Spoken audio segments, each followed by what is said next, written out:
Why does it count to be conscientious? Conscientiousness is most commonly mentioned in reference to someone's personality. That sense that we're all somehow defined by a predestined character profile that was written even before we were born and which determines how we think, feel and behave. And whilst there are lots of psychological theories and useful tools for personality typing which tap into the natural human desire to categorise people into groups, in reality you can't classify or force fit someone into one particular subgroup of personality or another. This is because your personality isn't a fixed entity. Instead, it changes throughout your lifetime depending on the environment you live in, the people that are close to you, the opportunities and challenges that life throws at you, and much else.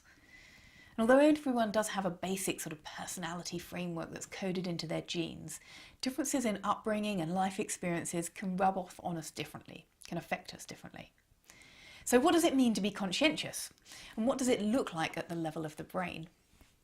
Well, one recent brain imaging study showed that conscientiousness was associated with greater activity in specific white matter tracts, the wiring connections between brain regions, which are implicated in emotional regulation and which connect together the limbic part of the brain with a region at the front of your brain called the orbital frontal cortex. The research suggests that being able to regulate yourself and your emotions more effectively is one of the factors which drives a conscientious person to act in the way that they do. But another reason why scientists are so interested in conscientiousness is that it's good for your health. And this isn't evidence from just one or two studies with a small group of people. There are now lots of studies across large groups of people which are showing support for this correlation. Traditionally, people thought that socioeconomic status was one of the key determinants of good health versus poor health. But scientists have shown that conscientiousness is just as important.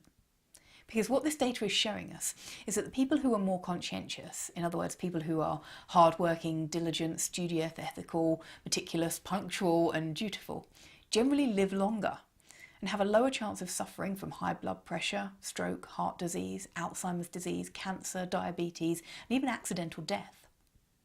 But what do all these health issues, diseases, disorders have in common? And what has conscientiousness got to do with it? Well, conscientiousness is all about self-control, keeping yourself in check. It's a side of you which stops you from taking part in potentially risky behaviours which might negatively affect your health, like drinking or taking drugs. And it promotes behaviours which are good for your health, like healthy eating, exercise, and an ability to cope with stress. And this all adds up, as you might expect, to being healthier and living longer. But it doesn't just stop there. We already know that conscientiousness is one of the most reliable predictors of how someone will perform in the workplace, helping to boost their income and augment their career attainment. This is why policymakers and organisations are now trying to harness the power of conscientiousness as a mechanism for supporting healthy living in the general population and at work. And although conscientiousness will never be the brain equivalent of the fountain of youth, it will at least go some way to helping reduce the burden of ill health that so often hinders the enjoyment of growing older.